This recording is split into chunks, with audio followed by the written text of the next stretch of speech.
बाढ आउँछ नि भेलमा यो के भयो थाहा छ होइन यता जान्थ्यो क्या सबै इन्डियाले हेर न बलुवा जम्मा गरेर त डिल बनाइदिएको पानी जान डाइरेक्ट न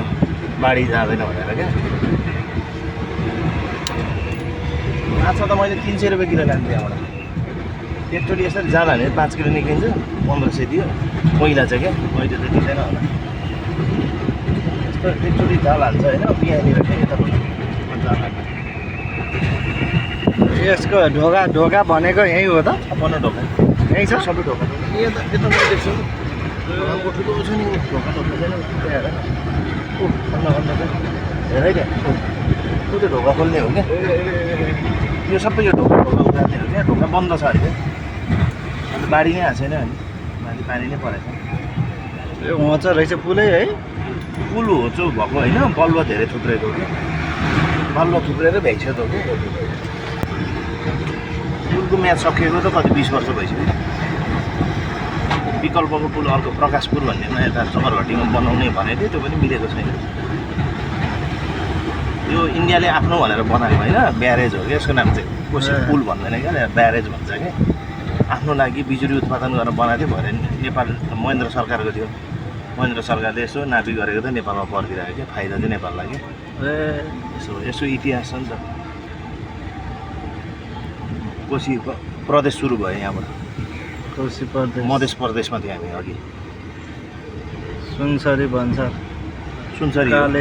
एउटा इन्डिया भीमनगर यो इन्डियाको चेकपोस्ट ए इन्डिया जाने यो सम्झौतामा चाहिँ के थियो भने नि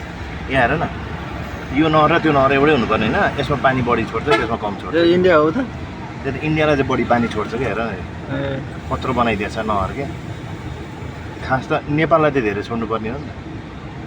इन्डियाले चाहिँ आफ्नो बेनिफिटको लागि युज गरिरहेको छ क्या कोसी चाबी नै पटनामा छ यसको होइन जे पनि गर्नुपर्छ नि ढोकाहरू इमर्जेन्सी खोल्नु पऱ्यो नि यसको कि नै पटनाबाट आइपुग्नुपर्छ यसको हेड अफिस नै पटना छ क्या कोशी गाउँपालिका सुनसरी भनेको छ